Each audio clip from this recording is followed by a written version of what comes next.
This is Loveline. Loveline. With Adam Carolla and Dr. Drew. Hey, everybody. It's Loveline. I'm Adam. That's Dr. Drew. Phone number, 1-800-LOVE-191. 1-800-LOVE-191. Dr. Drew's a board-certified physician and addiction medicine specialist. Yahoo. Yeah, saw Drew yesterday afternoon at the Dodger game. Yeah. Did you hang out for the Dodger game? Yeah. You did? Yeah, I was plunked because I had a bunch of kids with me, so they wouldn't let me in the fancy box seats where you guys were. Yeah, well, it took us like an hour to get in there, by the way. So I was with where you plunked all your buddies. Oh, really? Waldo, Ray, everybody. Wow, Billy. They're all there. Everybody's there, Billy. Good times. Yeah. Oh, I don't know what happened to my fancy tickets. I must have given them away to somebody. Yeah. So here's what happened. Drew and I, well, first off, I made my triumphant return to the Dodger Hollywood Night of Stars game after about an 8-year exile. It was longer than MacArthur was away from the Philippines. Do you understand that? True. I was gone an equivalent of 2 World War IIs. He was kicked out by a famous agent. Who the guy's about 60 years old. You told him to kiss your ass and that you wanted to fight with him. Yeah. Well, okay. Here, but am I right or am I right? You're right. You were a little over the top, but you were right. You were in the right. What happened is literally 8 years ago, I was asked, and this is when the game was hardball. Yeah. The game we played yesterday, kiddies, was softball. We still had a good time. But they used to play, and then probably like since the 50s or maybe the 60s, they'd have this Hollywood Night of Stars, and Burt Lancaster'd be out there with Charlton Heston and Bob Hope. And it was like, by the way, real celebrities. Yes. Now it's just me and the guy who played Bernie in Weekend at Bernie's out there on the mound hitting to like Mini-Me and a bunch of neighbors on sitcoms you never heard of. And then there's Drew, if you want to know what kind of celebrity barrel is being scraped. But the point is I grew up out here in Southern California. The idea of even going out onto the field at Dodger Stadium gave me goosebumps. Yeah. I mean, that wasn't a maniacal Dodgers fan, but of course, Steve Garvey and Ron Say and, Yeager and all these. Ron Say kicked you off the mound yesterday. Yeah, well, we'll get into that later. Jealous, Drew. Yeah, that's what the point is, Dodgers won a couple pennants when I was, my formative years. Didn't make it out to too many games because not too many of my friends' dads went to Dodgers game. Of course, you have to rule my dad. And my parents would be completely ruled off the list. I'm confused you even brought them up. Yeah, well, I was hoping, usually one of my friends' dads was into something, I could do it, but they just weren't into it either, so I didn't go. Won a couple of games. So anyway, 8 years ago, I was a news celebrity. 8 or 9 years ago. I've been a celebrity for like 10 minutes. All of a sudden, me and Drew, I don't think the Man Show was on yet. No, still for Loveline. Me and Drew are going to go play at this Hollywood night I'm going down to Dodger Stadium, and we're playing hardball. Yeah. And I like to play hardball. And I will swing the bat, and I even thought, you know what? I might even jack one out of here if I go straight down the right field line and the wind is blowing just right and I catch it just right. And physically, it's possible. Because I have hit those in high school. And you before. did some BP, and you hit them deep to the track. I took some BP, and I hit the ball well, and I was feeling good, and I was excited. But I noticed that our rosters were pretty deep. Yeah. They probably had 21, 22 people on each team. Yeah. And I also noticed that, according to the scoreboard clock, we were starting at like 5 o'clock, and the Dodgers were coming on the field at like 6:05 or something. We by the time the first pitch was thrown out, we had about 45, 50 minutes to play this ball game. Right. So I said to my a-hole coach, who I'd never seen before, who I thought was just a coach from the Albuquerque Mud Hens or something. I thought he was like a AAA coach. I didn't know he ran show business. I said to the guy, he was wearing a Dodger uniform and everything. Obviously, he took it pretty seriously.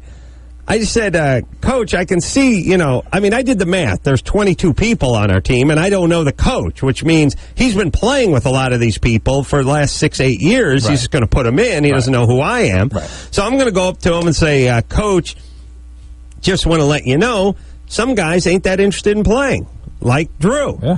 Other guys are into it, like myself. So I'm ready to go. And secondly, I got some game. I don't know why that amuses people so much with me. Whenever I tell them anything, like, oh, I'm pretty good at it. What is that? What is that? But what? I understand I'm marginally goofy, but do they have to actually start laughing at me? You can't be funny, be a comedian, and be an athlete. You're not supposed to be. It's supposed to be funny. Okay, maybe that's it. Yeah. Maybe, and I'm just being sensitive. But anyway, he looked at me, and he just gave me that look like, who the F are you? How did you get down on this field? And sit the F down. And he just stamped at me. He said, don't tell me how to coach this team. Now sit down. And then he started calling for Steve Baldwin. Yeah, and then I was like, oh my God, I pissed the coach off. And I was like, no, coach, and he's like, sit down. So I just go sit down, and I sit down. I say to the guy next to me, oh, man, he's pissed. This is bad.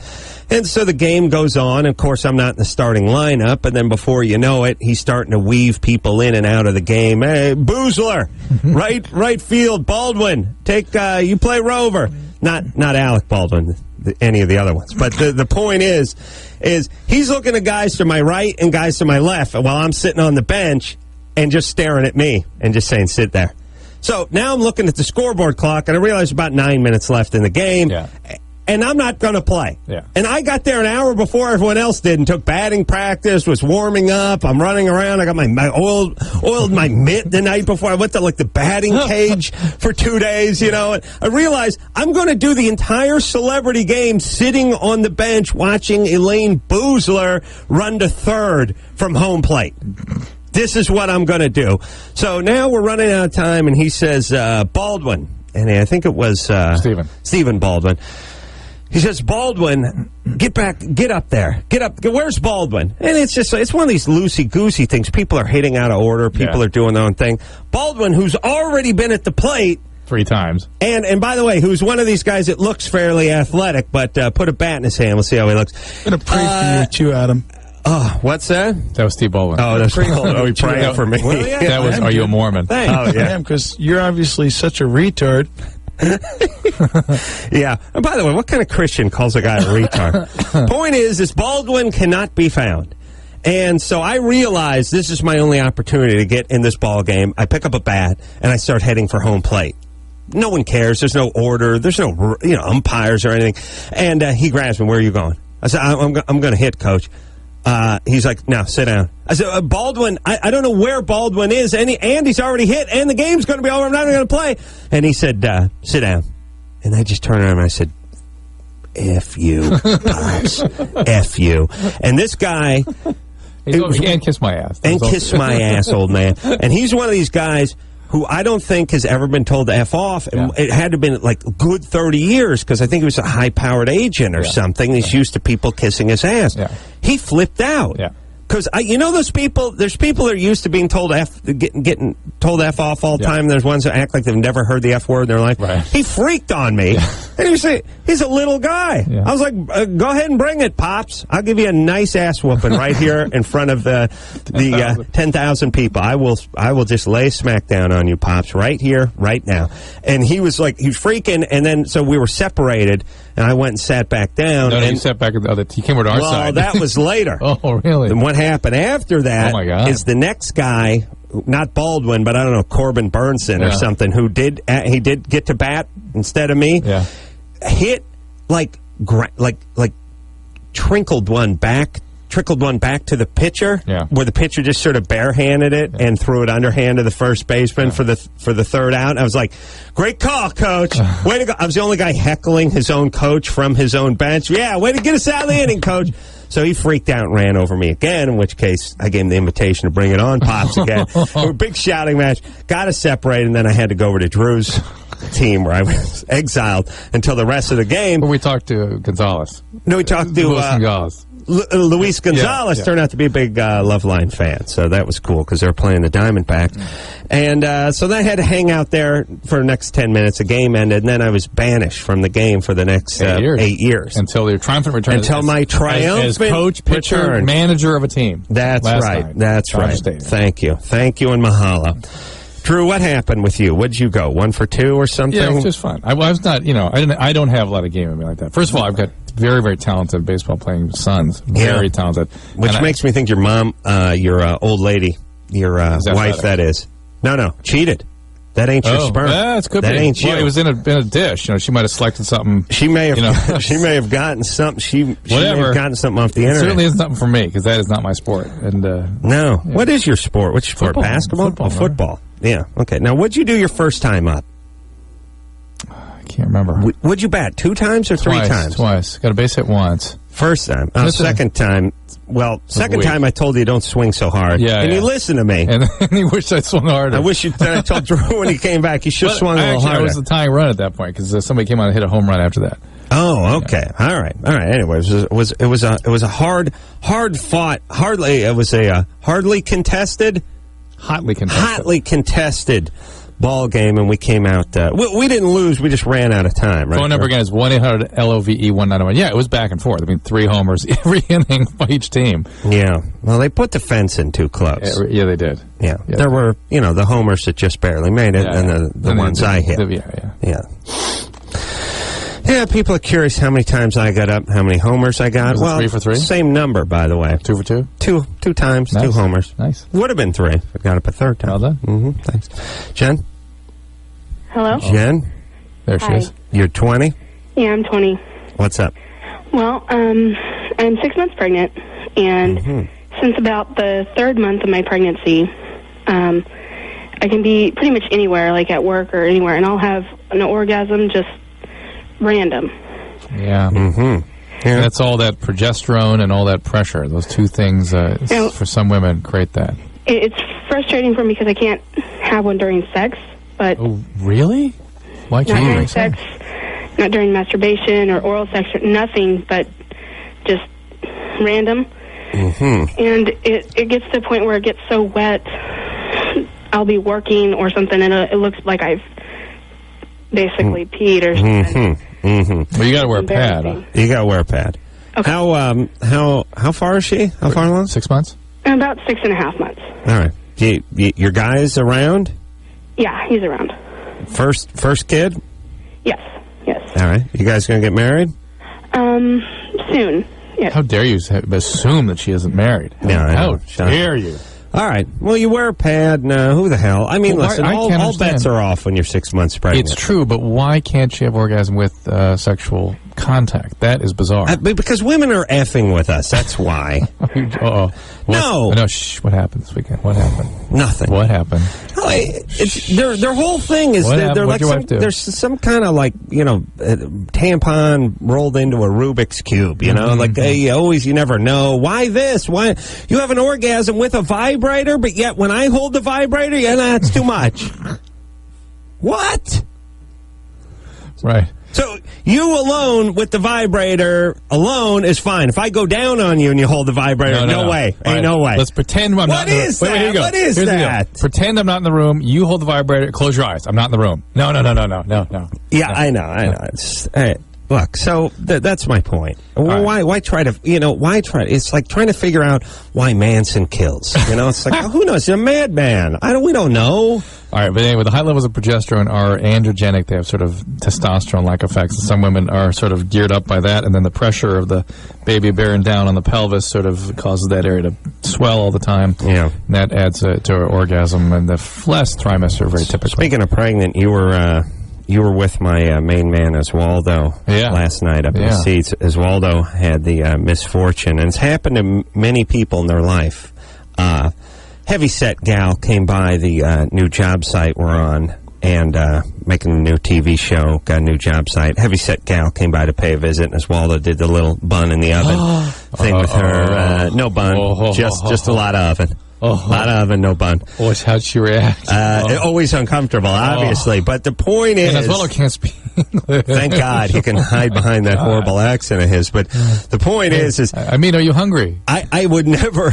You just, I am so freaked out. That is my worst nightmare right there. That is to call and say, how many months along are you, or when are you expecting, and have a chick just look at me and go, I just got a fat ass. Yeah, you don't even do it. I don't care if she's got quadruplets and she's 9.5 months pregnant. You do not say what's happening, what's going on. Yes.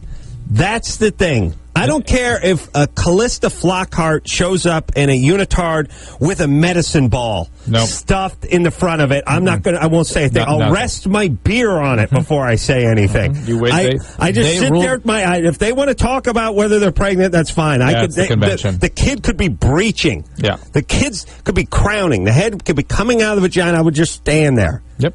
So, Dodgers, you're a couple games under 500 this year. We say now, head coming out, umbilical, dragging the kid by the umbilical cord. I would just sit there, I would just stand there and watch it. Not say a word. Because I will never put... See, this is what everyone has to learn, everybody. Well, you only have to do it once and you learn it.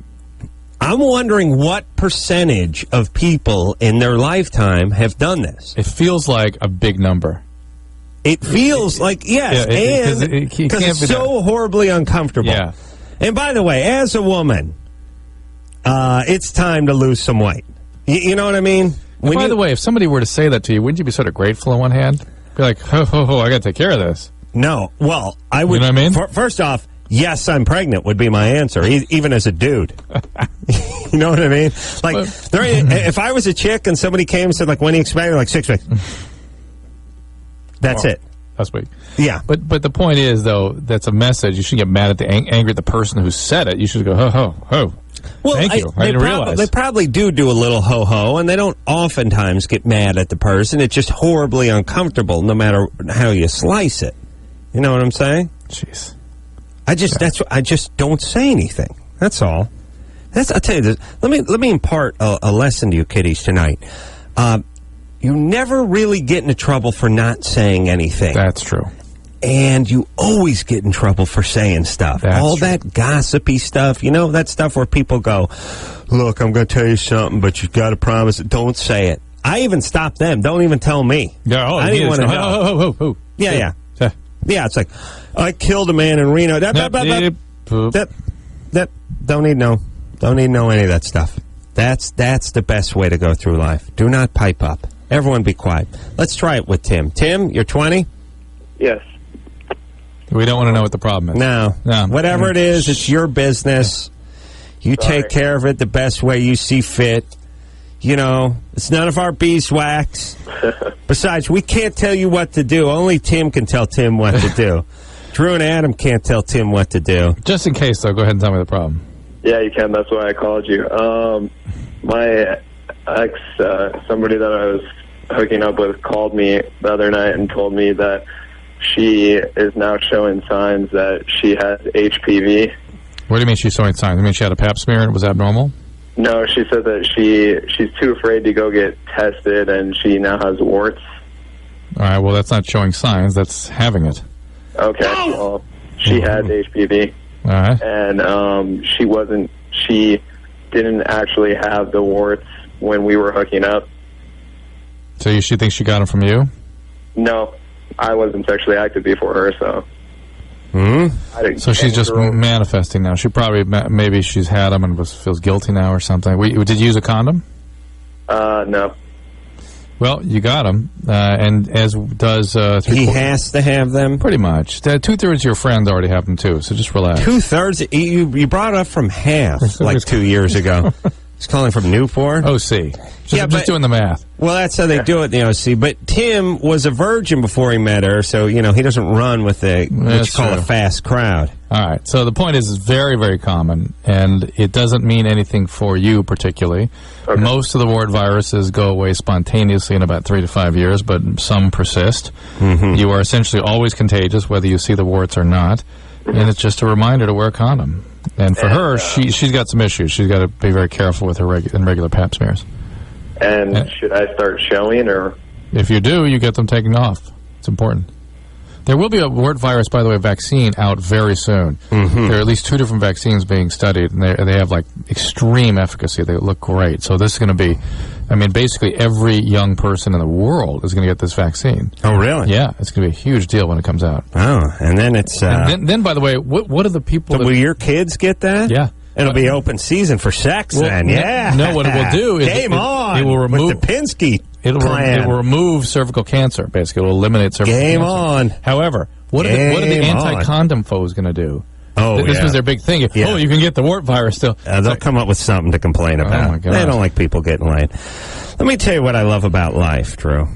Tell you a couple things I love about I didn't know life. there was anything. No, I do. I'll tell you the one thing I love about life. We just got done with this celebrity softball game. I like the idea, by the way, that probably the three guys in the game with three of the best physiques out there were the three of the worst hitters, most likely. That's what I love about life. Michael Clark Duncan. Huge guy. Michael Clark Duncan, who was in the Green Mile and But he's many you other know what I things. noticed is that you can really start to see, after about 45, you start to see the effects of aging. I felt it No, myself, he- too. I would say you can't swing the bat. Drew, you You're couldn't in swing here. the bat when you were 9. No, I could when I was 14. Please. I saw it. When did we played the first game, you were like 22. When I played my first Dodger game, you were no good. How dare you? Doing better. Now, no, especially swinging the bat. That's one thing. It doesn't matter. Yeah. All right. I mean, it does with many, You could see it was sort of, sprint. No, the guy looked like an idiot. Hope he's not listening. The point is Michael Clark Duncan is 6'6", 6'7". Yeah. He's probably about 265, 270, and about Slimmed down a bit, too, He by the slimmed way. down a little, about 4% body fat. Yeah. There's nothing but arms and a 30-inch waist. Yeah. Looks like he could just make a fist and pound you into the cartoon. pitcher's mound, like a cartoon. Only thing is, you can't get the ball out of the infield. That's what I love. And then John Lovitz, who looks like basically a Tom Turkey. John Lovitz looks like he looks like a hat and 3 chins. Gets up there and hits a home run. That's what I love about life. And then I realized what the professional athletes are the guys that are built like Michael Clark Duncan, but have the bat speed and fluidity of the John Lovitz or yours truly. Yeah. You see what I'm saying? Yes, now you mix them both. Now you get to that level. Did you stand next to the Dodgers? They're big, huge guys. Well, baseball players are getting big. Huge. They didn't used to be big. It was Ron Say. Ron Say was there. Here's the other thing I couldn't stand either. I'm pitching for the team, and I give up like 3 home runs in a row. All I'm doing, I'm softball pitching. I'm just pitching underhand. I'm trying to put the ball in play. I'm trying to. The whole thing about it is I want to get the game going. Yeah. I'm going to pitch strikes. I want people to hit the ball, put the ball in play. I don't care where they put it in play. I'm putting a little bit of arc on it, but I'm just throwing it over the plate. I get 3 home runs hit in a row. Ron Say comes out. He's clowning around. Give me that ball. He's going to cut me. He's going to pull me. He's going to relieve me. He goes in there. Now, Ron Say then proceeds just to throw the ball the exact same place I threw the ball, except for, of course, the next 2 guys just ground out. You know what I mean? And then he comes walking off the field and looks at me like, see how we do it? See how we do it? Like,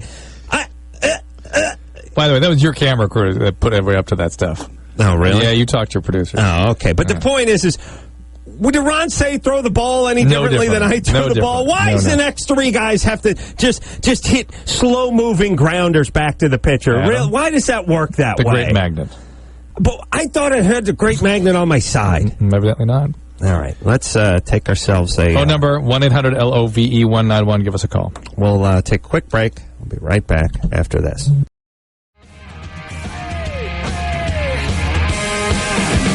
Hey, everybody, it's Loveline. I'm Adam. That's Dr. Drew. Phone number, 1-800-LOVE-191. Saw Mr. and Mrs. Smith this evening. Oh, how was that? I bet it was good. It's good. Yeah, I bet. Yeah. Looked good. Good chemistry. I want to see War of the Worlds when it comes out. Yeah, I do too. Yeah. Yeah, it's good. Everything's good. I want to again appreciate the Loveline support I've gotten from my show on Discovery Health Channel Wednesdays. It's basically midnight. Check your local listing. But also, anybody that is feeling supportive, discoveryhealth.com, please write a positive review. I really appreciate it. I'm feeling the love of the Loveline listeners. I saw your big billboard today. Oh, you saw it. It's by your house. You just saw it for the first time today? Yeah. Well, okay. You see it when a fly farts. I know. And there's a 5-story billboard. I know. This is a huge, clearly you've been screening this out. Billboards come in sort of 3 sizes, sort of regular, medium, and then jumbo. The big ones. This is jumbo. This is all jumbo, all Drew, in one of the busiest intersections in this city, and one that I live near. Here's what I realized. I'll tell you what happened. First off, I'm not working at Kimmel anymore, so I no longer go down Highland and go in that way. As a matter of fact, 2 weeks? 2 weeks you haven't gone down there? Kimmel? No, it's been a month. Oh. And the next thing is I actually avoid that stretch because it's so bad. I turn on to I go down Highland, get to the Hollywood Bowl, Go Cahuenga. and then I turn on the freeway or Yeah, go yeah. Cahuenga or go whatever. But no, last few weeks I've been going into the valley, Okay. and then I realized that after doing that. Their George Lucas AFI induction black tie thing last week. We drove right at it, but I was in the back of a town car, and I guess we're from the back seat or something. It couldn't see up at it. I don't know what it was, but I just saw it for the first time today. I was blown away. It looked good. I mean, the problem is I was going down the island. I was going down Highland. I caught out of my left eye, and I wasn't running at it. I'm gonna run at it tomorrow. They probably got me tomorrow. I actually don't know how long I'll be there. No, listen. I just thought of something, and Drew probably thought of it too, but he's maybe too modest to say anything. Go take a picture of it. People keep telling me that. Go do it. I mean, just there's certain things that are stupid that you shouldn't do, and then there's certain things you just should do. You got a billboard in the biggest intersection in town. Go take a picture of that. How retarded You're never ever going to see that again. Never, ever. No, go get a picture of that thing. Yeah, be smart. It would be. Do it. Well, you got a camera in your phone, right? Yeah, you're right. Just go do it. Or now you got that Bluetooth thing, so the camera's in your eye, right? You just wink your eye and ching, right? Yeah, it's in my lens of my eye. It goes back to the retina. Wow. The cameras are planted. You're like a $6 million man. Jim? Hello? I have some Germany or Florida. All right, we're ready to go. How weird is? Hang on a second, Jim. Jim from Tracy, California. It's Jim Tracy. Yeah. How weird is that? Yes. Well, Hi. Dodger. yeah, I know, but no one. Well, what's up, guys? You guys What's are happening? awesome. Thank you. Listen to you all the time. Thank you. All right, so I have some Germany or Florida. All right. All right. Mother locks her 12-year-old son in basement to protect him from pit bull. It's one of their pets. The son finds a way to get out. You heard about this? No, I'm going Florida, That's though, what I'm because thinking, too, Florida. It feels black to me, I don't think they got those in Germany anymore. Jim, we're going Florida. You're going Florida? Florida. Drew and Adam? Florida. You are correct. It's Florida. Yes. Thank Thank you. you. Well done. Thank you. Well, what happened? I just heard Pitbull, basement. I just thought Schwarza. That's what I thought. I'm not even Jewish, and I thought Schwarza. Oh, boy. Yeah, go ahead. Yeah, so, he got out of the basement, and the dog killed him. Ew. Awful. Yeah. Yeah, what's with the Pitbull thing when you have kids? It was 12-year-old, the kid. That was Kid was 12? Yeah. Oh, all right. But what's with the locking the How about the basement at 12? how about locking the Pitbull in the basement? That's a good point. Well, and that's why they call it Germany or Florida. If everyone locked their pit bull in the basement instead of locking their adolescent in the basement, we wouldn't have Germany or Florida. That's what I'm saying. All right, very sad. Yeah. Here we go. Let's. That also really could work for our other game show I'm working on, which is definitely not a Jew.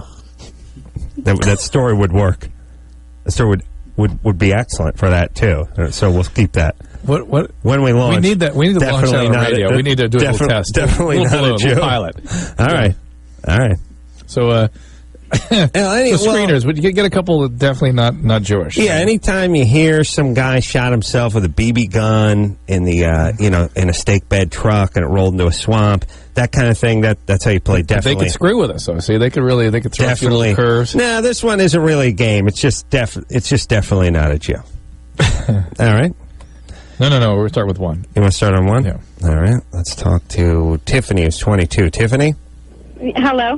What's up? My question is, my fiance seems to be like a 5-minute man. Mm-hmm. And that's not enough for you. No, definitely not. How do I make him longer? So it lasts longer. Well, you really can't. He can start in on something other than intercourse.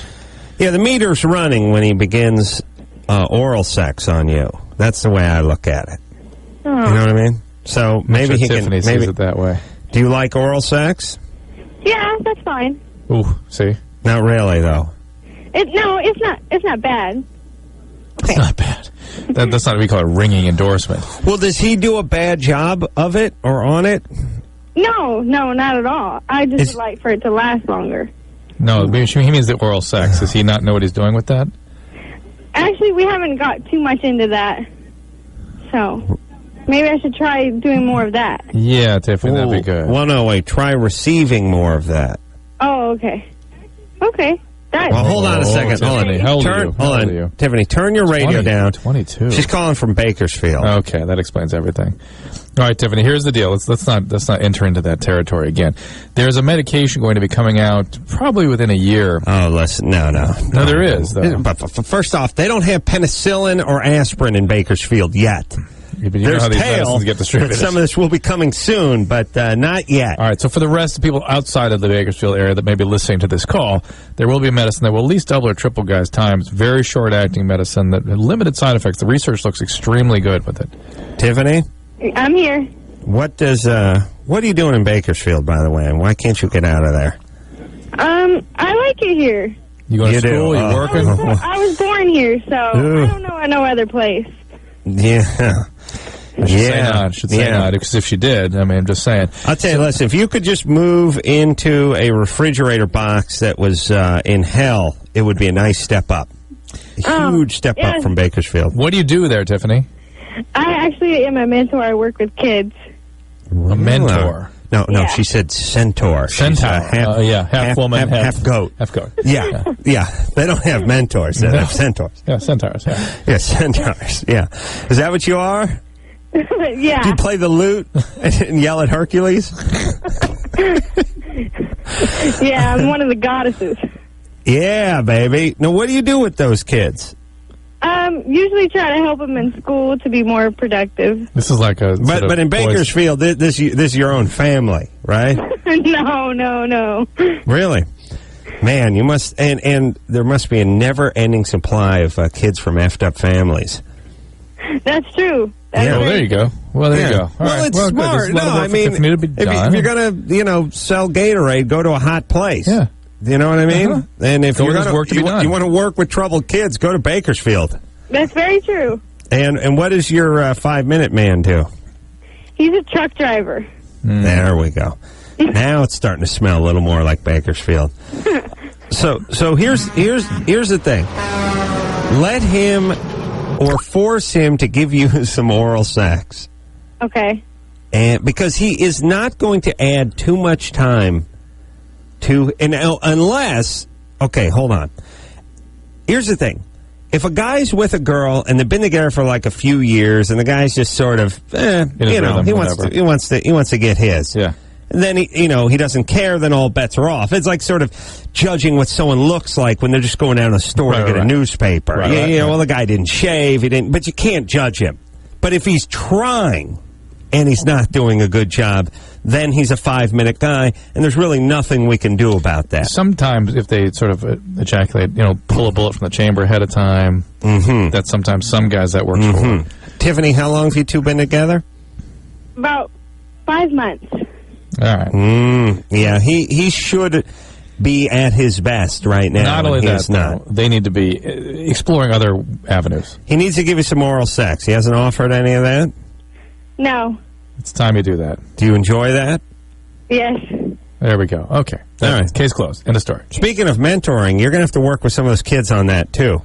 A man's oral technique is very important as he gets older. Okay. That's very true. All right. Okay. All right. How old are these kids you work with? From the ages of 6 to 10. All right. Oof. All right. All right. You doing a good job? I'd like to think I am. What's the number one problem they have? Behavioral. They can't seem to mind their teacher. Yeah, they act out, and they're all guys, right? Yeah. All right. They're all getting beaten on by their families.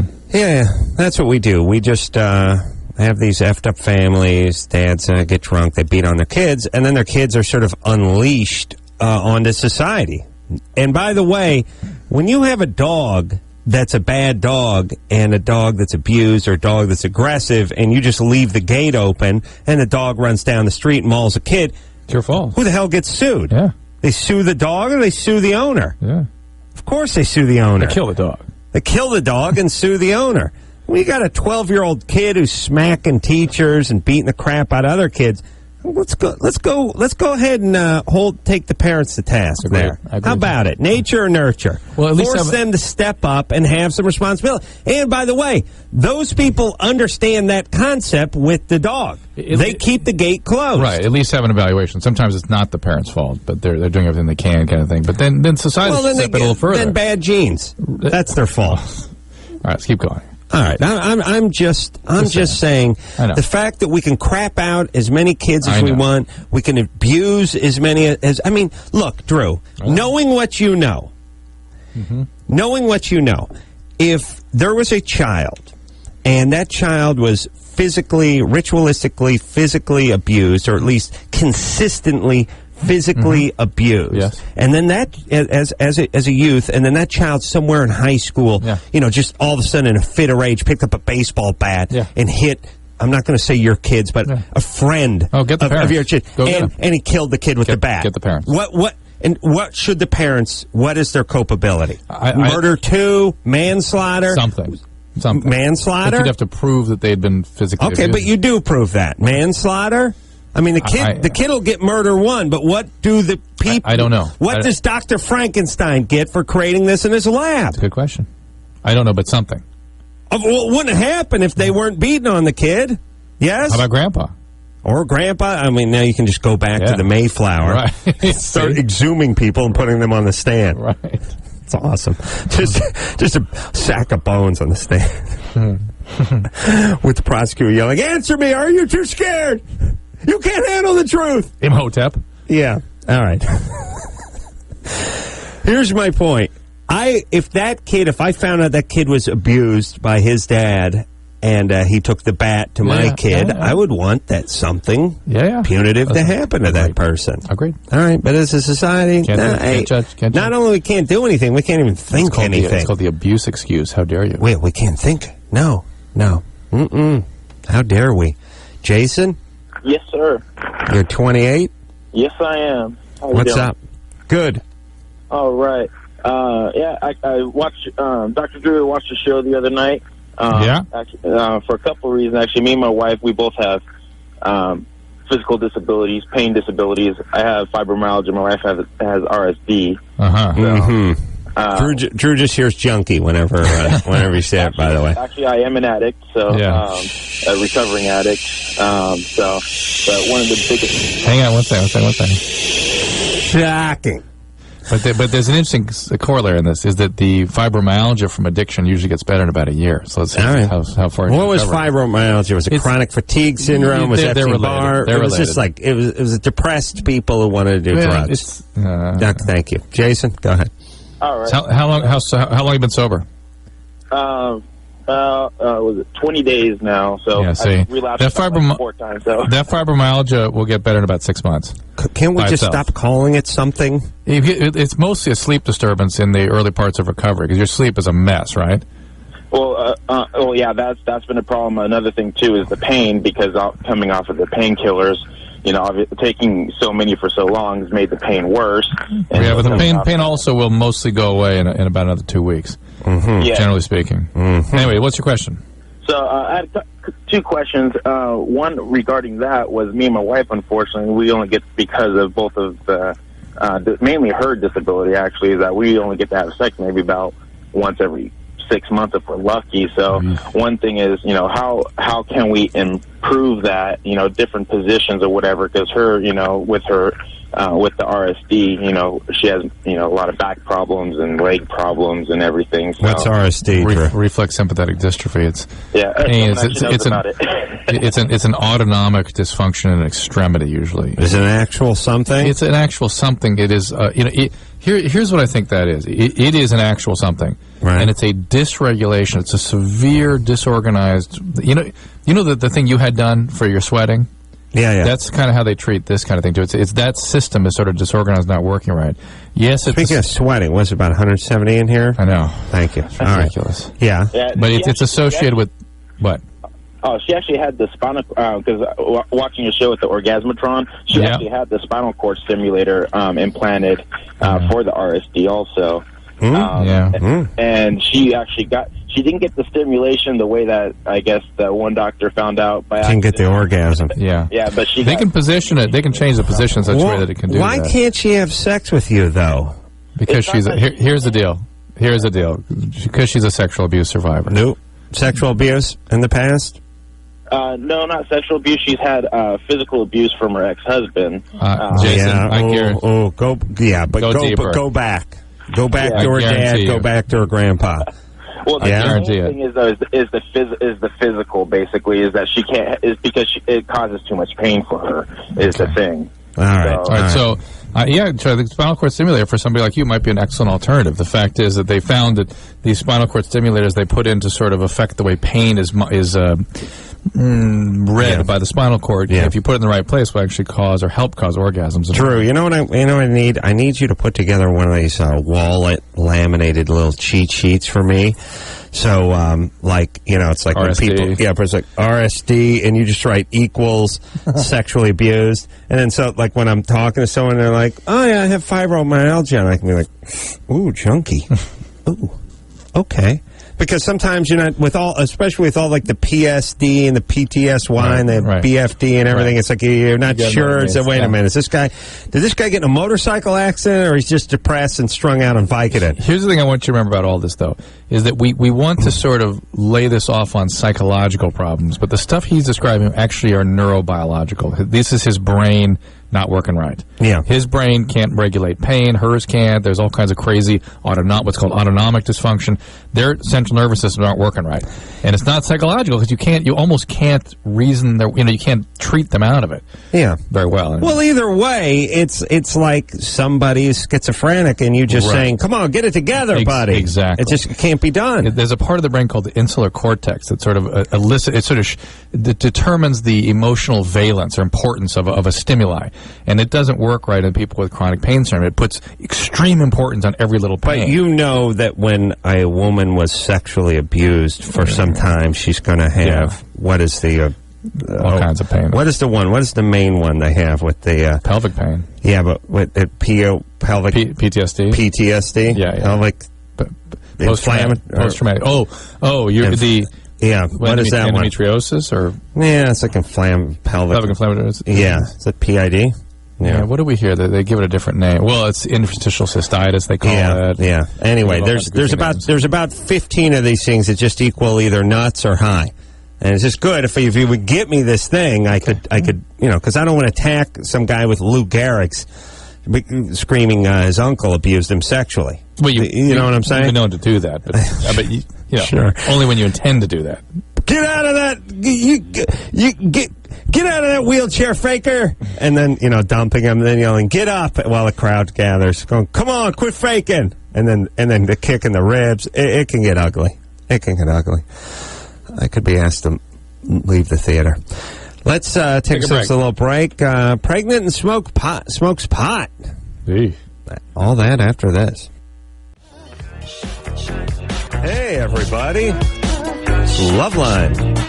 Who's that, Anderson? The Gorillas. Our buddies. Our good pals, the Gorillas. Miss those guys. Man, do I miss those guys. Man, do I miss those Gorillas. Yeah. Yeah, 1-800-LOVE-191-er.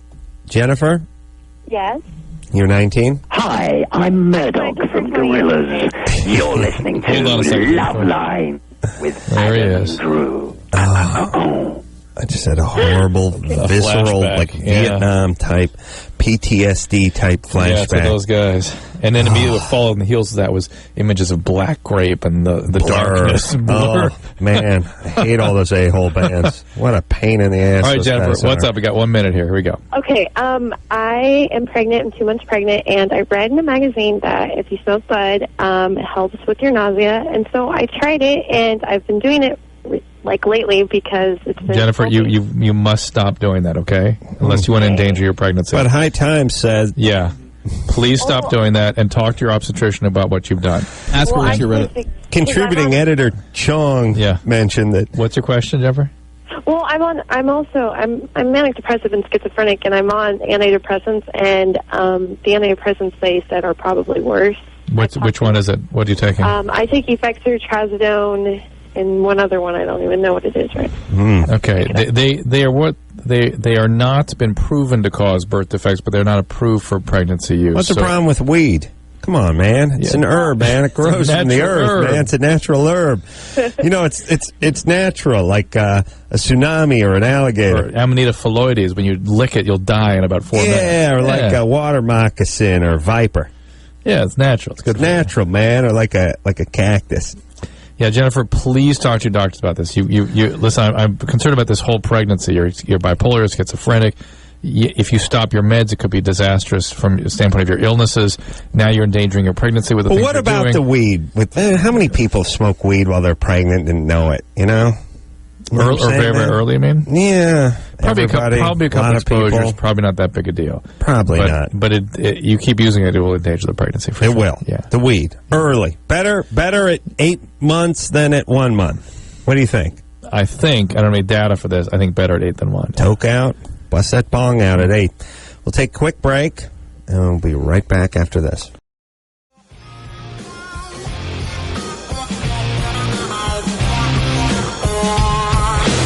Breakfast Club. He was the custodian on Breakfast Club, yeah. Oh, we going? Are we on the air? Hey. Thank you. All right. 1-800-LOVE-191. It's Loveline. We're still Adam's regaling me with these stories about his first outing as a coach. Trying to figure out which celebrities we knew from where. And I think the first baseman... He had dark hair in the movie. Yeah. He was kind of the truant guy from the Breakfast Club. He was the teacher that kept coming in and kicking their butts. Yeah, but I don't know if he was a teacher or he was like a vice principal or something. He was the guy doing the detention. Doing the detention guy was the guy who played first base. Yeah. Yes. Okay. All right. You ready to rock? Let's go. Hey guys, real quick. You know how old I am? I actually snuck into Dodger Stadium when I was a kid. Really? And can you imagine sneaking in there now with the terrorist threats and all that? But yeah, it was like 4 in the morning. My friend, Jackass friends, and I snuck in there and ran the bases. It was great. You mean there was no game going on? No, it was like 4 a.m. You just hopped the fence and got in there. It's cool. I could see that being kind of cool. Yeah. I snuck onto the Universal Studios tour when I was a kid. Really? Yeah.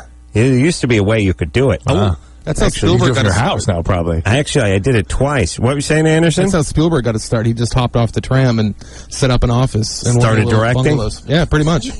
What? He got to know. It's a really good story. He got to know the security guard there, and the guy just thought that he was supposed to be there every day, and he would just show up to his bungalow and call and say, "I'm over in the Universal lot," and he got his start that way. Wow, that's how Drew got this gig.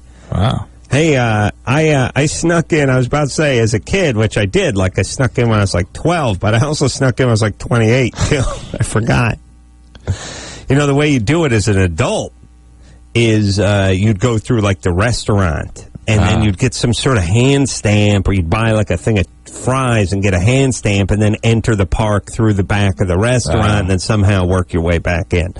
But fascinating. That one I did when I was in my late 20s. I forgot about that one. Dan? Yep. 22? Yep. Let's see, you're gay? Mm-hmm. You want to adopt a child with your partner? Yeah. When you say partner, you mean you're not a cop. You mean gay partner. Yes. Life partner, like you and Jimmy. Yeah. No, we're cops too, though. Oh, well, yeah. Gay police. You ever hear that Cheap Trick song? Yeah. So, yeah. So what about it? What's the question? My question was basically is what is that going to have like an effect on the kid as he's growing up, or is like he's going to grow up and be pissed off, or? Listen, whenever you adopt a kid, half the kids that are adopted are a little screwy anyway because whatever reason they got taken away from their parents or their parents dropped them off. You know what I'm saying? Well, there can be issues. Nature or nurture, there's usually a couple of issues there. This isn't going to help, but it's still whatever it is, two loving, fill in the blank, women, men, whatever, it's going to be better than what they would have got, and they'll be fine. There's no really deep data yet on gay couples and adoption, that kind of thing. I mean, looking at it, if I adopted a younger, like instead of maybe. No, if you're going to adopt a 23-year-old. Yeah, you want to adopt somebody. Adopt a guy's a year older than you. You try to get somebody at the moment. Then you can have sex with them too. You don't want a bond that's disconnected with the parent. That is what screws kids up. Yeah, what you don't want is 3.5 years old. No. And then the second thing you don't want, or at least I wouldn't want, is that open adoption crap. Weirdo white trash mama coming by every couple of weeks. Honey. Don't want that coming by the house. No.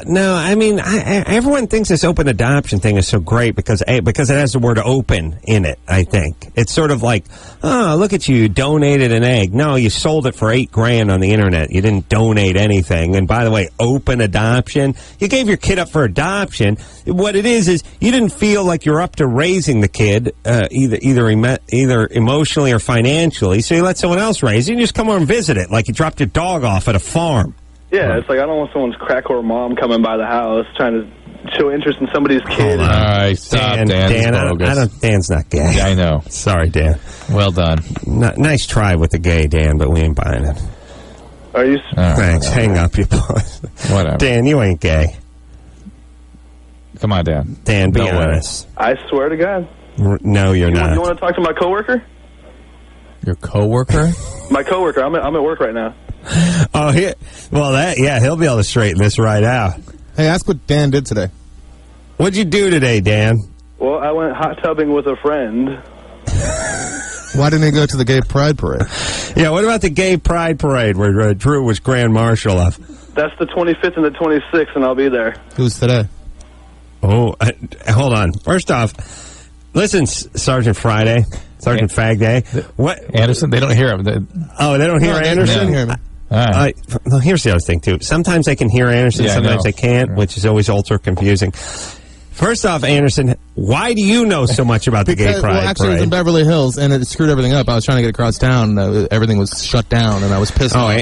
Anderson was trying to get it to a gay bar in Silver Lake, and he was pissed that the parade. Very inconvenient, yes. Yeah. But number one. All my gay friends do not have the jack-off gene, and Dan's just like, got the jack-off No, gay gene. guys have the same gene the chicks have when it comes to prank phone calls, which is no gene. Sorry. Were they? Dan. Yep. Gays don't have the prank phone call gene, therefore you can, or don't have the jack-off gene, which means you cannot be gay. You can't be making the, I don't want to crack whore moms going by here. Yeah. They don't have that. Your kind does not permit those kinds amongst the ranks. Well, now the phone's falling apart. Between Anderson and the phone, I don't know what the hell. No, he's saying what's nothing, up and I'm anymore. on air right now. Okay. Well, listen. Thanks, Anderson. Boy, it'd be great if it was the other way around, wouldn't it? Well, you guys answered my question for me, so. Yeah, and I tell you that Let me talk to your coworker to confirm your gayness, though, by the way. Okay. All right. What's his name? His name's Cloud. Cloud. Confirm my gayness. Tell him I'm gay. Yeah, tell him I'm gay. No, there we go. Cloud. Yep. Cloud, have you ever seen Dan blow a guy? No, I haven't. All right. And what else? Does he ever take any me days? Doesn't show up at work? Is just going to take a me day? No, he really is gay. He's really gay? He's really gay. You have a confirmation of that? Yes, I very much know that he's gay. Are you gay yourself, Cloud? No, I've actually called before. Oh, okay. And I worked at an adult bookstore down in Southern California. Oh, okay. And I've actually called before. I'm the guy who called actually about my girl. Just don't care. Just don't care. Anyway, there is. I actually do have one concern with the gay man. Dan sounds like he'd be a delightful gay daddy, though, doesn't he? Yeah. And by the way, but he's not 22 even. It sounds like he's 16. Okay. Well, if he is, the gay part's not going to screw him up. The Dan part's going to screw him up. Right. And that's the part I do have concern with is that gay couples and monogamy and longevity, they need to be a stable couple that really is going to stay together. I like the idea that Anderson's question for the potential gay man was, when's the gay pride parade? Where is it? That's a good one, though. But also, I just figured out that El Cerrito's way up north, so there's no way he'd be down here anyway. So I was thinking Cerritos. Fred Siegel's, they're sponsoring a float this year. What's it look like? Okay, you're right. Poppy seeds and what? And what? It and worked, mustard. though. All right, you dodged a bullet. Yeah, he did. We got him on the ropes. And by the way, he didn't know when the gay pride parade was. Well, in El Cerrito. 1-800-LOVE-191 is here as the number on Loveline. Let me explain my take with the gay pride parade. Let's just treat it like the Indianapolis 500. Let's just have one. You know what I mean? Let's have a big one in Indianapolis. I'm just saying. Does every city need 3 a year? You know what I mean? Let's just have one big ass jamboree, where everyone could just show up. Welcome, gays. Big sign. Some kind of deal from Southwest Airline where your life partner flies free. And you guys just all go into one big, get all out of your system. One big chaps, nipple clamp fest, and then pow, back to your jobs wherever you are. Each city doesn't need their own. That's what I'm saying. There you go. You know what I'm saying? Yeah, I know what you're saying. You know what I'm saying? You know what I'm saying? Each city doesn't need its own fill in the blank, frankly. Yeah. All of them. Everything. All the parades, all the whatever pride, all the whatever your culture, whatever it is. Let's do it in one designated place. As a matter of fact, how about you just go back to wherever you came from and do it there? Yeah. That's the best place to do it. Then every day is fill in the blank day. Yeah? Yeah. But you moved here because you didn't like that place. But you want to have a parade celebrating. You know what it really is, Drew? No. Here's basically what this country is. Here's what it'd be like. All right. Okay. Me and you are gay. Yeah. Okay? So what? How dare you? New engineers filling in Sunday night. Rick over here. Me and him, we used to be married. Me and Rick. All right. We used to be married, and we lived together for a long time, me and new engineer Rick. And you've left him for me. I left him because he beat the crap out of me on a daily basis. Okay. And then when I told him my wounds hurt, he urinated in them, and I stung them even more. Quite a guy. He was horrible and abusive. And the house was a mess. Maybe I start dating him. The house was a mess. New engineer, Sunday night engineer, and I, Rick, is standing by. Rick and I, we lived together. The house was a mess. The lawn was dirt. There was a sofa out on the porch. The kitchen was infested with roaches, and he beat the crap out of me. Right. So you know what I did? I moved in with you. Yes. I moved out of Rick's house. Yes. I moved into your house where it's nice and clean and tidy and everything's good. Yeah. But once a year, I want to have a Rick Fest. Yes. I want to have a celebration because I'm proud of my years with Rick. That's really what goes on in this country. You moved out of the dump with the cockroaches and with the weeds growing on the front lawn, where you couldn't find a job and the abusive whatever. You moved out. You moved into Drew's house. Why? Because Rick's house sucked. But once a year, you miss it. Close down your house. We're having a party. We're going to celebrate Rick. Hey, you feel good about that, don't you, Drew? Sure. Why not celebrate Rick? Yeah. I got a lot of pride in Rick. I like to talk about him a lot in front of you, and I like to wear shirts with the Rick. I got a bumper sticker on my car. I'm liberated. Rick for Why would I feel president. jealous about that? Yeah. How mature of Now, me. but believe me, the house was a dump. It was a dangerous, roach-infested fire trap, but don't worry, I got a lot of pride. Little pictures of Rick tattooed on me, Rick bumper stickers, Rick flag out front of mine. No, in front of your house now. Yeah. See? Well, and then it's I'm Rick open-minded, Day. and It's I'm Rick Day. from an open society, and so I have to really accept these That's things. basically what goes on. Everyone comes here from their crappy country that sucked, and then they want to throw a party once a year for their crappy country that sucked, and that's why they're here. Yeah, look, you love your country, go back, go enjoy it. It's utopia. Yeah, you left because they were torturing your family and trying to put a burning tire around you, but it's a great place. Get the flag. Hang the flag. Fly that flag proudly. Stefan? Yeah? You're 15? Yep. What's up? I just got a quick say. You guys are awesome. I got a two-part question really quick. There we go. Yeah. I started masturbating like... Hold on, but let me tell you something about Engineer Rick. Hung like a thermos. I feel better then. Yeah. Yeah, it's good. Yeah. No. Let's go have a parade. I mean a big thermos. I mean the kind you put soup in. You know what I mean? Yeah. Not the one you send in your kid's lunch pail. The one that iron workers guys use. You know what I mean? The big coffee dispenser we put down. Actually has a pump on the end of it. Coffee. Yeah. Yeah. Steven? Stefan. Or Stefan.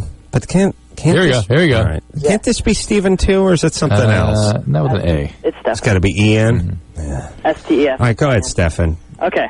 Stefan, go by Steve, would you? Stefan's gay. Here we go. Thanks. Here we go. I'm trying to help. I'm trying to help you, buddy. Go ahead. Okay, I started masturbating when I was like 11. Mm-hmm. And Interesting. since then, I'm 15 now, but it's just like, I don't know what it is, like the feeling or something, it just kind of isn't the same as when it started. The bloom is off the rose, Adam. Yeah. He's been at it now for 2 years, and it's just, doesn't have the same How do you thrill. rediscover your hand? I'll tell you. First off, There's many ways to do it. How about a romantic weekend with you and your hand, where you just get away from school, the pressures of school, and peers and stepmom and all that. You just take the kid. You get to go up to like Idlewild. Just go up there. You have some spa treatment, a romantic dinner with your hand. How about surprising your hand? How about surprising your hand with flowers? When's the last time you did that? How come you have to see the movie you want to see every time? What about the movie your hand wants to see? Your hand wanted to see Fever Pitch, but you didn't want to see that. No, you called it corny and sappy. No, you wanted to go see End of Days. Here's the deal, Stefan. Have you lost sensitivity, anything like that there? Yeah. And let me tell you something about your hand. You ignore it long enough, it starts seeing other Johnsonses. I'm wondering No, let me tell you something, Drew. Hold on. This may not be a problem with Mr. Hand, though. I just want to tell you that I ignored my hand. Uh-oh. And my hand, it left me messages. It took it out on you. Oh, I'm sure. I came home one day and found it on another penis. Oh, my God. Oh, my God. I was shocked. How horrible. It was horrible. It was my best friend. Oh, my God. Whose was it? It was Chris's. That's the thermos, right? Yeah. I was shocked. Chris or Rick? You mean Chris? Chris? My old buddy, Chris, yeah. Chris, I think I meant Chris, the new graduate from junior college. No. His brother, by the way, I saw at Starbucks today, and he was elusive about the graduation issue. Yeah, like it's never going to happen. But the point is do not ignore your hand. It will stray. It will stray, and you'll pay the price. We've since reconciled. I'm surprised you still talk to the hand, and Chris, for that matter. Yeah. The hand, we had gifts. I gave the hand a golf glove. He did one of those things. He never does that. He never does that anymore. He did that for me, made me happy. And we're back. We're in good shape again. Stefan? Yep. Yeah. Well, look, this means it's probably time for you to start experiencing a woman. Well, no, hey, hold on a second. Well, I'm not a virgin. You're not? No, I'm straight, nothing with the hand or anything. You're a virgin. What? You're a virgin, though? No, I'm pretty sure I lost my virginity when I was like 12, 13. No, you didn't. No. Whatever it is, it's sort of dubious and doesn't really count. You did something, you did half of something once, like maybe in a jacuzzi, brushed up against something outside of a bathing suit.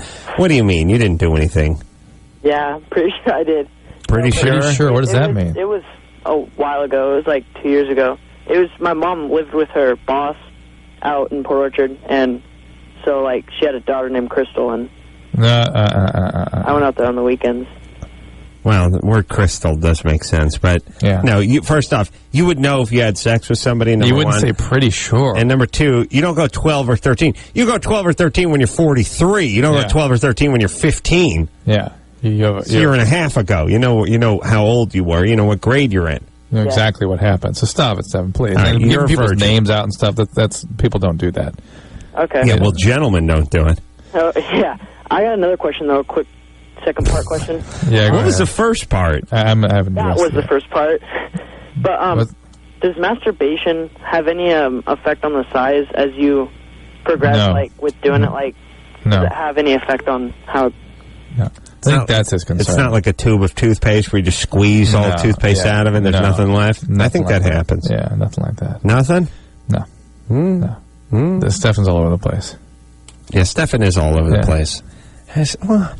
Who names your kid Stefan? Maybe that's not his name. It didn't sound like a Stefan. He defended it. Yeah, you're right. Yeah, he wouldn't have defended it. You're right. Yeah, and who goes by Stefan? I'm gonna pray for you too, Adam. That's your name. That's Stephen Baldwin. I'm gonna pray for you too, Adam. 1-800-LOVE-191 is the number. Oh, yeah. When I I did Howard Stern, I don't know, a year ago or something. I had a lovely time because I don't know why Stephen Baldwin came up, but I think what happened was I was doing Howard Stern like a year ago, and I was talking to his producer, Gary, and I'm like, so what's the schedule? And he's like, well, Stephen Baldwin's going to come in here from 7 to 8, and you're going to come in here at 8 o'clock and finish out to the end of the show. And I said, good. Do me a favor. that Stephen Baldwin, he's a blowhard now. He does nothing but talk about Jesus Christ and thump his Bible and everything. So just go ahead and get him out of there by 8 o'clock. Then I'll show up at 8, and we'll do the news and everything. It'll be awesome. So, of course, I'm such an idiot. Like, you just can't tell those guys anything. So, of course, I show up at 8, and it's like, how'd Stephen do? He hasn't showed up yet. Uh-oh. He's not here yet? No, he's running late. Were you actually in the studio? No, I was out of the studio. Yeah. Well, when am I going in? Well, go on in. So I go on in, and I sit down. It's like, hey, Adam's here. And then, wait, you were in the studio? I went in after that. In New York. Okay. Yeah, New York. Yeah, oh, sorry. Yes, I was in New York. I'm sorry. I was sitting in the studio in New York. And, of course, I'm sitting there and just making a little small talk. And then, of course, 10 minutes later, hey, Stephen Baldwin's here, buddy. And then Gary, comes up and like, yeah. Adam said on the phone yesterday Stephen was a blowhard. And he was thumping his Bible. He's a pain in the ass. You want to get him out of here. But, Stephen, sit on down there next to Adam. Adam, is that true? Or what's going on? Did you tell that to Gary? It's like, yeah. Really? Nice. And, of course... when you say the things that are true, and it's like, what were you talking about? I don't even know. I don't remember. First off, even saying some of that. You just go, it's very, like you're just like, very uncomfortable, very inappropriate, very uncomfortable. All right, when we come back, I'm tired. All right, break. Lucy's 29, tempted to cheat on her husband. Doesn't get sex as much as he wants. Lucy? Yes. I don't know any Lucy, the only Lucy Lawless. I bet Lucy's hot. Lucy's a hot sleeper name. You know what I mean? I'm not a stripper. No, sleeper, quietly sleeper. Hot, Like Christy's a hot name. Yeah. Oh, no, Lucy, yeah. What's your nationality? Mexican. Oh, yeah. Yeah, that's a Mexican name, yeah. I was thinking red-haired Lucy. And I parade around. That's Lucille. Right. All right, so what's up? I just want to know, how can I engage my husband after 4 years of marriage? Sex is just it's not thrilling. I've had better, unfortunately. Mm-hmm. What are you missing? What do you need? You want to go to break? Yeah, we'll go to break. Right, hold on, Lucy. Drew, you act like you're gonna give her what she needed. No, I'm just curious what she's talking about. What do you miss? What I'm gonna put you down for? When you need a double order of sausage and a side of schlong. Okay, and we have a little mayo on the side. Put a little mayo on the side. Yeah. Oh, extra mayo. Done and done. Yeah. You want a wet nap with that, baby, or just that comes on back? Yeah. We gotta go to the bottomless nut barrel. Just go get yourself some nuts. Yeah, Drew? Here you go. Break it down. All right, let's break it down. Let's go. Let's get on. Let me say this, Drew. Say this. I was at Dodger Stadium yesterday, so was Drew. Yeah. I went over to that, I was down in they got some new club level thing where you get to eat good food and all that kind of stuff, but went over to the big peanut barrel. Yeah. Got myself some peanuts on a big peanut barrel. Just 55-gallon drum of peanuts. But I just thought about this. Probably doesn't go all the way down. Probably a floor, round piece of plywood put there about 8 inches down from the top. Therefore, not bottomless. Not bottomless, and possible midget hiding in it. Oh, definitely. I mean, otherwise you wouldn't put the false bottom on it. There's got to be something in there. Now, here's the thing, Drew. Do you think that goes to the bottom? No. Do you think the thing goes halfway or above? Above. Above. It's gonna be hard to fill. Penis will get stale down there. Yeah. Okay. Yeah. Okay. Moldy. Take and that hole, that cork hole in the side. So the midget breathes out of. And a viewing port. And you know what? People like you can buy. You know what happens. Yeah. When you're at the club level, you use it like a glory hole. That's what I'm saying. Right. All right. Boy, Adam's been at the peanut barrel for like 20 minutes. Boy, he loves those peanuts. Well, see, those in the know sort of shorten the penis barrel. Penis barrel. Penis barrel. Is that what you call it? All right. Oh, not peanut. Yeah. Not peanuts. We'll take a quick break. We'll be right back with Lucy after this. Hey, everybody. It's Loveline. I'm Adam. That's Dr. Drew. Phone number 1-800-LOVE-191. Drew and I were just talking about the decent-sized earthquake we had out here in Southern California this morning. It's one of these ones that was just a jolt, though. With some of them, Yeah. They hang on. This one wasn't one of those. I was in Palm Springs. It was big down there. Wow. Yeah, because that's where the epicenter was. And, you know, the thing about earthquakes, well, I got a couple things. First off, I've lived in Southern California my entire life, experienced many earthquakes. Don't know what one feels like when I'm not in bed, though. I would have no idea What what is it felt that? like if I was staying. What is that? I've never not been in bed when there's an earthquake. Let's put that a big one. The big one's always 4 a.m. to 6 a.m. Decent sized ones, or in this case, 8:30 in the morning, but Sunday morning. Right. Normally you might be out of bed, but that? it's Sunday and you're sleeping in. And never when you get to bed. It's not 11 o'clock. No. Ever. And here's a couple of things. First off, if everyone in Southern California should pay me to stand up. Because we will not have an earthquake if I don't invert myself.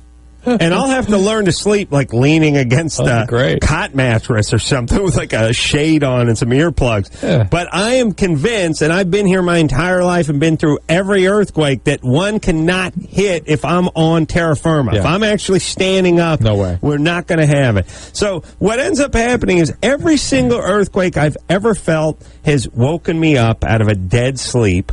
And there's now, which is, by the way, the worst way to experience an earthquake. Yes, it's because there's the whole part about I didn't know what was going on. Yeah. You know, my wife slept through it, and she was like, I had a dream that you'd farted and that the house rolled down the hill. Like, you just have these, here's what your mind does. First off, I don't know why my mind doesn't just quickly jump to earthquake, but your mind just sort of, here's what your mind does. Your mind doesn't want you to wake up. Right. Your mind says, let him sleep, so they just incorporate some jackhammering into a dream you're having or something like that. The dog's jumping on you or something. Yes, something going on in your dream so you don't get woken up. Right. I like that part of my brain, by the way, that wants me to lie there and just die in my sleep. It's a big part for you, too. It's huge. Point is I immediately woke up because I don't sleep very hard. I was like, oh, we're having an earthquake. And then my next take is oh, fantastic.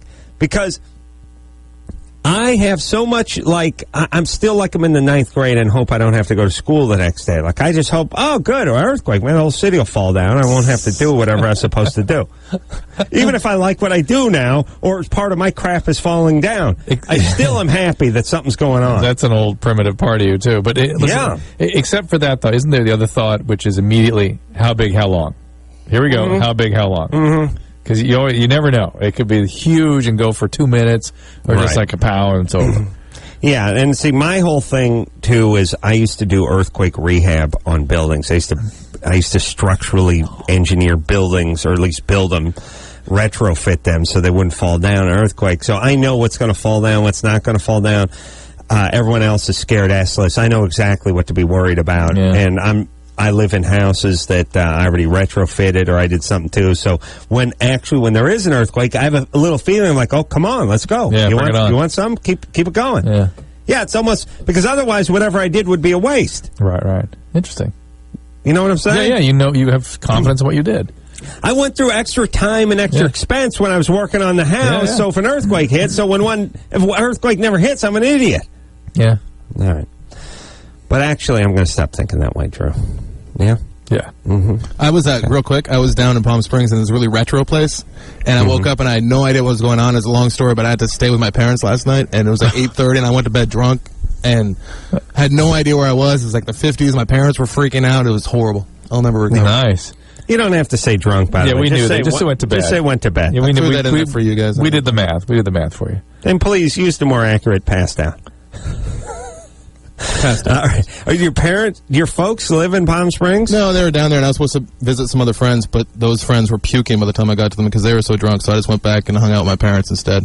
All right. And the place was like burnt orange and just totally Frank Sinatra. It was strange. How interesting. Like a motel? What was it? Yeah, it's like this little motel in the desert, and it was a very strange. When is our next, and by the way, I remember, it seemed like it was about a year ago today, they were saying something huge is going to hit before the year is out or something, and nothing hit. Yeah. But we're due. Oh, yeah. I mean, about every 10 years, right? Yeah. All right. You ready to rock? Here we go. Let's talk back to Lucy. Lucy, yes. So, Lucy. Yes. You're not happy with your husband sexually. What is it you need from him? I need intimacy. I need frequency. I just. All right, well, now about two different things. Intimacy means something, sometimes he's not sort of emotionally available for you. Mm-hmm. Well, I mean, he's supportive he's supportive, but I don't know, he is supportive. Okay, so what is it you need from him? I need frequency also. I need to feel loved and... Okay, and so sex is some way where you feel that way. And how often are you having sex? Right now it's like... God, once a month, if that. And what is you interested in? God, at least, maybe twice a week. Okay, all right, that's fine. Would be good, Yeah. So have you talked to your husband about it? Yes. And what does he say? I have a headache, I'm tired, I work hard. Yeah, and so I know he's not, cheating or anything like that. No. Yeah, guys kind of double down when they're cheating. They put on their best behavior. Yeah, he always seems he's tired, and the thing is that if we do engage in sex, it's always in the freaking morning. It can never be like at night. And you don't like the morning. Earthquake time. Well, I do, but I mean, if that's the only time, I've had other sexual relationships prior to being married, and it just, I know, the newness. All right, Lucy, hold on, slow down. Let me ask a couple of pertinent questions here. Okay. You guys have kids? We have one. One kid. And is he cool with that, or was he freaked out by it? Was it a mistake? No, he's good. He's a very good... I just keep hearing nice guy. Everything's good. And, do you come from a little chaos? Who doesn't? Yeah. Do you know your dad? Yeah, my dad's here. Is he a jerk?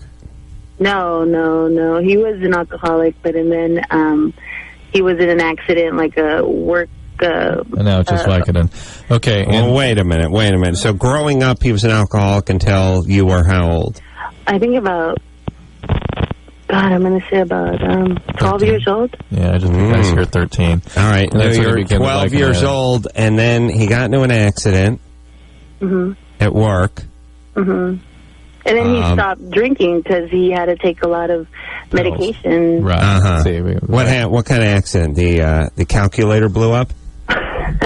No, he was a janitor and he fell. Oh, I figured CPA. I don't know why. No. So, all right, so Nada. He fell and hurt himself, and then it just became pain pills from that point on. All right, so that's pretty... No. My dad's good. No, nothing like that. My dad's good. Wait, Lucy, you're the one that just gave us that story. You said your dad was an alcoholic, then he switched over to medication. Then he switched to medication. Yes, and then after the medication, we always thank God that, thank God for the accident because that stopped. The alcoholism stopped, and then that type of chaos that was before stopped. All right. And by the way, bad sign when you think, thank Christ Dad was crippled in an accident. And got strung out on opiates, yes. Yeah, or anything. Yes. Or got strung out on nothing. Yes. But the point is crippled. Whenever you think, thank God Dad was crippled, that means Dad had to be pretty goddamn bad before whatever accident he had. Not just she's thinking quietly to herself. We all always say. Oh, together and say, thank Christ he broke his back. No, they would join hands around the dinner table when it blessed Nana and Papa, and thank Christ Dad took a spill on a waxed floor and dislocated his lower lumbar and now cannot hit the booze and hit us anymore. Yeah. Amen. All right, let's eat. Yeah? Yeah. And so, Lucy, sometimes... One of the things I'm hearing here about this guy is that he's nice. He's got chaos. And you need some chaos. Okay. Yeah, you might be freaking him out a little bit and sort of he's backing off because of that. Listen to me. Liz, you listening? I'm listening. You come from some chaos. Well, there's one of the possibility that he's doing a bunch of drugs and not because she could actually be into him, but he's doing drugs. It's your guy. What's your... My husband? Yeah. Do you smoke pot or anything? No, he's not. Okay. Right. Here's what's going on, Lucy. That's what's disappointing her. I don't know how to cure this, but here's what's not true. Here's what goes on. You come from a little chaos and you have a little energy.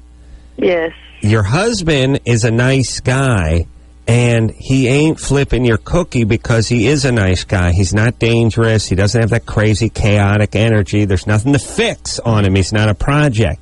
Now, he is recoiling a little bit because he's freaking out a little bit about your energy. And what guys do is guys become like cats. They just, with a toddler running around the house, they just get up on top of the refrigerator. They're like, I don't want to deal with it. I ain't going. I'm not leaving the house. I'll be up here on the fridge. Yeah. I don't want to deal with it. Yep. And you don't even have to say anything. They just feel. He feels her energy, and he, in a way, feels like, just instinctively, I don't even know if he knows it. On a certain level, maybe, but probably not. His thing is just, I'm just going to stand back and let that fire burn out. Yeah. Well, what ends up happening is she ends up banging one of his friends and telling him and trying to goose him out of his, get him off the fridge. Now she's going to try to act out enough to get him off the fridge. Oh, boy. You know what I'm saying? Yeah. All right. Listen, Lucy, if your dad was an alcoholic and then strung out on whatever, you got to get some therapy on your kid's behalf so you don't F up your kid. And there's a cheap way to do that. You go to Al-Anon, get a sponsor, work the steps. That will have some impact on this. Anthony. Yeah. You're 20. Yep. What is up? Oh, man. I don't know. I just wanted to call and ask your guys' opinion on something. I got, when I ejaculate, I can shoot at about 15 feet. Have you measured? Yeah, actually, I had my girlfriend bust out the tape measure. Really? And it went. That must have been humiliating. Right from his upper bunk to his stepmother's forehead, which right about 15 feet. Yeah, good times. Right in the reading. Nice. She was doing knitting. Wow. 15 feet. She really and hold on. First off, is your room that's a good one, isn't it? Now hold on. Is the room carpeted? Is it carpeted? Shag or no. Yeah. Well, no. Where did you test? Here's my thing. If I'm the girlfriend, I'm like, look, let's take this one outside, or let's at least move it out to the garage, or let's put down a slip and slide. Yeah, or let's go. Let me roll down. I got some 6 mil Visqueen. We're going to roll that out. Tent this place off. What does he do? I want to find that out. Anthony? Yeah. What kind of surface were you on when you did this? Were you in the house? Unfortunately, yes. Is there carpet? Oh, it's an apartment. Oh, you see, yeah. I'm the guy. Who gets we got wood floors, so it's all good. You did. I was on wood floors. Yeah. I'm guessing your apartment doesn't have 15 feet in it. You just sound like the kind of guy. It does. Where were you? Huh? You were in some hallway?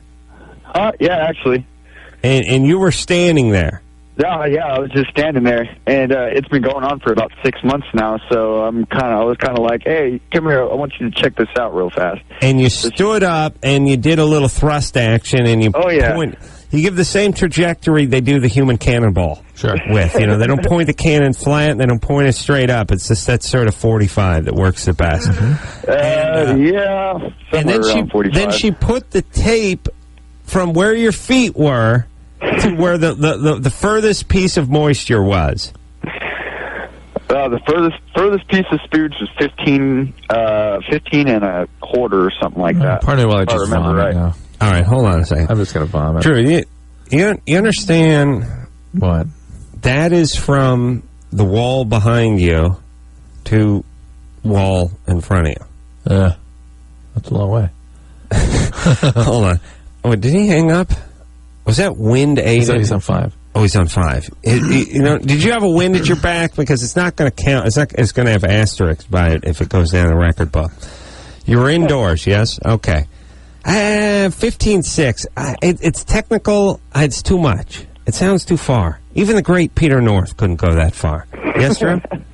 I'm out of class. What do you think about it? Tumors? What do you think? I don't know. All right. And now, when you're masturbating, what do? Just smack the ceiling fan? No, dude. I don't really got to do that too much. Oh, man, if I was your girlfriend, I would insist that you did at least once before we got together. You know what I mean? Like, my whole thing is like... smokes pot, too. Oh, I got to get this guy down under 10 feet before we get it on. I would be like blast it off him. You know what I mean? Like a water rocket. Anthony, smoke a lot of weed? Yeah. Kind of. All right, listen. Whatever you got, that's fine. Drew, could it be some sort of tumor or something? Nothing I'm aware of. You're fine. All right, focus on your job and less on your semen and more on whatever crappy job you have, all right? All right, man. All right, and don't smoke so much weed. All right. All right. God bless you and your girlfriend. Oh, boy. 15'6" sounds... It's too much, Drew. Yeah, it's a long way. Maybe he's like swung himself around like a whip. He did the whip like they do with the ice capades? Yeah. Yeah. Different? Yeah. We'll just... All right. Listen, what happened to the whip? It's still around here and there. Did they do the whip? It used to be when you went ice skating... They do the whip. They'd get a chain of people, like 10 people wide, and they keep going around, and they whip the person at the end. I've seen my daughter do that kind of thing. She's done the whip? Yeah. How about whippets? No. Oh, okay. No. All right. Missed those, too. Here we go. All right, we'll take a quick break, and we'll be right back after this.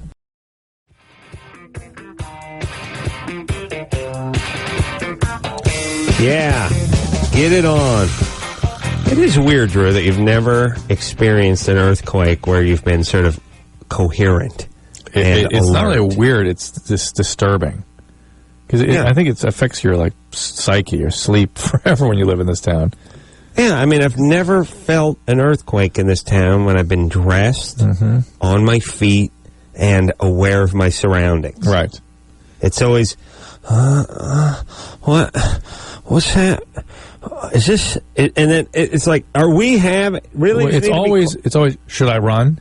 Yeah. Should I get it? Should I start running? Should I wake up whoever else was in the house? Am I really experiencing this? Am I having a dream about it? Then there's that whole part too. There's this part too. Did you feel that last night? No. Oh yeah, maybe. I thought I felt something. Yeah. I didn't feel anything.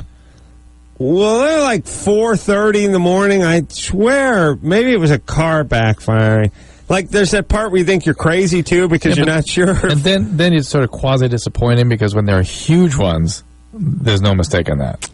Yeah. That's a whole different experience. I'm just saying, would it be possible for me to actually be awake for an earthquake just once? I've experienced 10 good ones since I've lived in this city, and never been flat on my back and passed out at every single one of them. That's all. Just one where I was up. That's all I ask. Jessica, and by the way, I'm gonna, the next one, I'm gonna be in a tunnel going under a river, and God's gonna be like, "Hey, Carolla, you want to be awake, right?" Yeah. Have fun. On a bridge. Freeway overpass. Have fun. Yeah. I'm going to be at the top of an extension ladder changing a flag or something. Because there's going to be now some cruel irony where I'm actually undergoing some form of eye surgery or something where I'm completely lucid and there's a laser that's going to cut my nose off. You know what I'm saying? Yes, I do. Wow. Yeah. So you set it up. Yeah, set it up. You set it up. It's going to be perfect now. All right, Jessica, here we go. All right. Here we go. Okay. Here we go. All right, here you go. Here we go. Jessica. Hi. 16. There we go. Here we go. Here we go. Okay. So, I had a couple questions for you guys tonight. Here we go. There we go. Yeah? Okay. Here we go. Okay, let me ask you something quick, Drew. Now, I want to strangle Jessica, right? Right. That means she's an abuse survivor, because you always want to abuse survivors. Right? That's just the way it is. I'm just saying. Right. I'm not an abuse survivor. He abuses me every night. Something must have happened. No. Something happened to Anderson. There's some kind of personality disorder there, obviously. Drew, we'll talk about it after the show. Grandfather sexually abused her as a kid. Dad doesn't know. Now, Drew. Yeah. That part where we said, here we go, 26 times, and she just did that, not going to play. And then actually at a certain point when it seemed like we were going to hang up, said, well, I'm ready to ask my question. We said, here we go. And she did the sign thing again. Is that passive-aggressive thing that makes me want to strangle all abuse survivors? Yes. What is that? Obviously, they're angry. You'd be angry, too, if your grandpa abused you. It's a particular posture. When horrible things happen to children, the immediate sort of thing the brain does is assume they caused it. It's a way of avoiding the horrible feeling of powerlessness of having actually something random happen to you.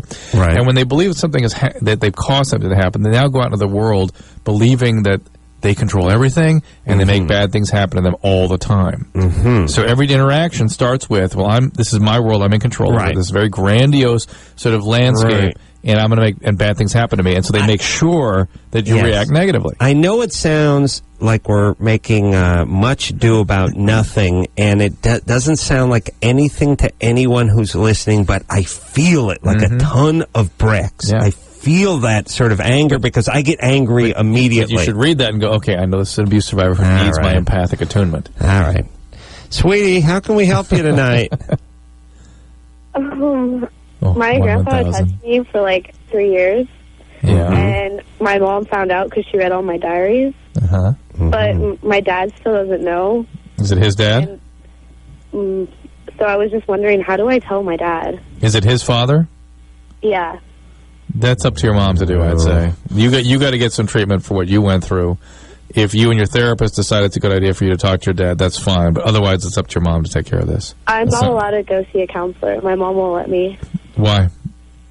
Because I don't know, my mom has like this weird insecurity about counselors and stuff. Right, because she was sexually abused from it. Therapy's for losers. And you need to at least talk to somebody at school. You've got to talk to somebody who's professional. Did your grandfather, how old were you when this began? 9 years old. Ugh. And what did he do? Did he have sex with you?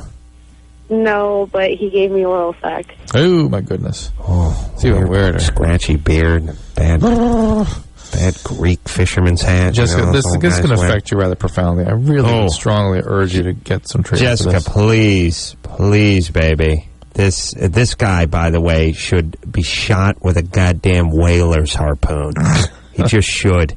And he should be, you know what they should do with this guy? They should stand him up against a couple sheets of plywood, stand about 2 feet in front of him, and just shoot him with a whaler's harpoon, just stick him to that goddamn plywood, and then we let my tack roast go on his ass. Just performing oral on your 9-year-old granddaughter just means. In my mind, by the way, murder, I understand. Yeah. This, you know what I'm saying? Yeah. Like, unless you have a tumor, you need to be killed. Or if you have the tumor, we'll remove the tumor and then we'll kill you. No. All right. Get some therapy. Please, just tell somebody. We'll take a break. We'll be right back.